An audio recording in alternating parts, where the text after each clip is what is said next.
ल ल ल आमा टाउको हाना ए के अरे अन्डा हाना भयो के हो ल गाइस अब हामी चाहिँ अब खाना लाग्यो है खाना पनि देऊ यो चाहिँ हामीले मिलेर पकाएको भर्खरै सेफ चाहिँ एसिस्टेन्ट क्लिनर डिसवासर ल अब हामी चाहिँ निस्केको है अब प्याकिङ हुँदैछ के अरे ब्यागमा के अरे बाइकमा ब्यागहरू राख्दैछ अब भन्नु लडेन प्लास्टिक हालेर हिजो सबै धुलो धुलो भयो के ब्यागहरू ल प्याकिङ अर्को चाहिँ अब त्यहाँ भइसकेको छ फुलहरू चाहिँ एकदम राम्रो हो क्या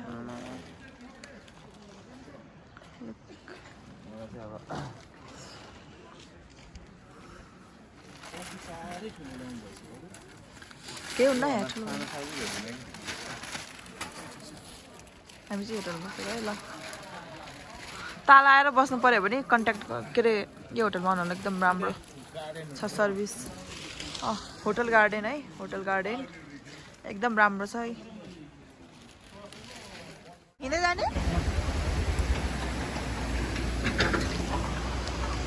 आया मैले त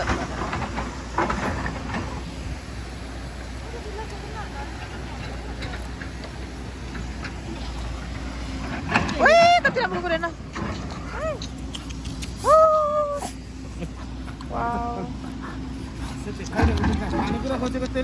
खानेकुरै छैन कस्तो मोटो है यति राम्रो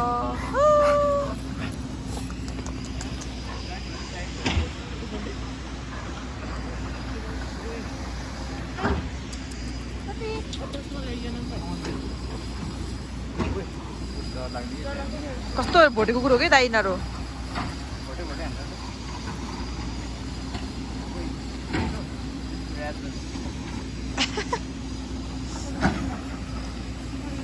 हामी खिचौँ न लाउनु म्याम यहाँ पछाडि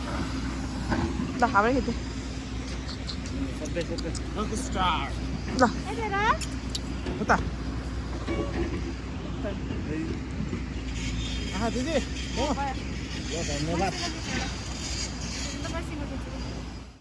ल हामी हिजो बसेको ठाउँ चाहिँ यही हो होइन हामी बसेको होटल चाहिँ त्यहाँ हो क्या हो है कुन हो त्यो क्या हो द भ्यू अघि हामी गएको वाटरफल त्यही हो होइन त्यो वाटरफल हो यहाँ हामी यहाँनिर बसेको पिछे अब खोला भइहाल्यो हामी बसेको होटलको सिनमा त रङै नला रहेछौँ ए सेतो गर्ने र सानो कुण्डे घर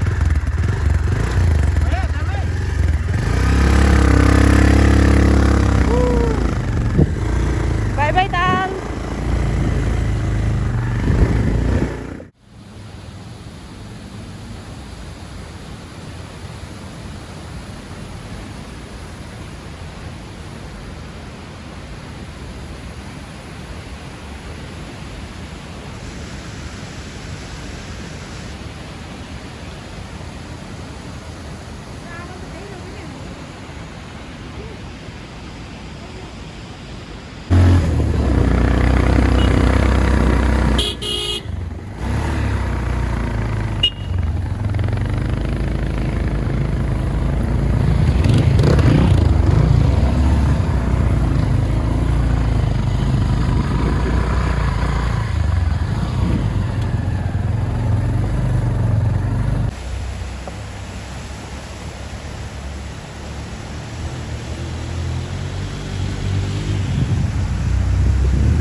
लड्दै र पढ्दै आएका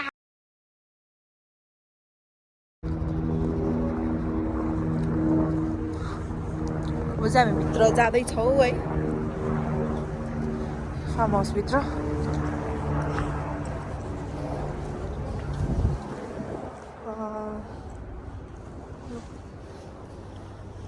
आई थिङ्क यो त होटल रहेछ नि त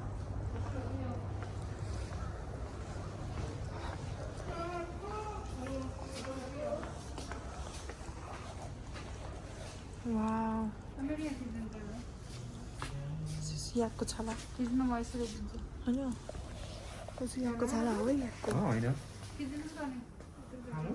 Hello, buddy. I'm also here. Don't miss me. म ज्वाइनलाई भन्यो होला भनेको बहिनीले खिच्दै हुन्छ हेलो गाइज यो चाहिँ मनाङको स्वर्गद्वारी हो होइन तर यहाँको अनि यहाँको मान्छेहरूको भनाइ चाहिँ के छ भने मान्छेहरू गइसकेपछि चाहिँ यो बाटो हुँदै स्वर्ग जान्छ अरे क्या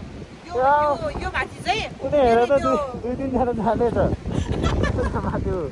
अनि यो माथि चाहिँ हेलिकप्टरहरू प्लेनहरू केही पनि जानै सक्दैन अरे कि एकजना गएको रे एउटा प्लेन गएको रे तर त्यो प्लेन कहाँ गयो कसैलाई थाहै छैन अरे आजसम्म पनि मान्छे पनि एकजना गएको रे तर त्यो मान्छे कहाँ छ के छ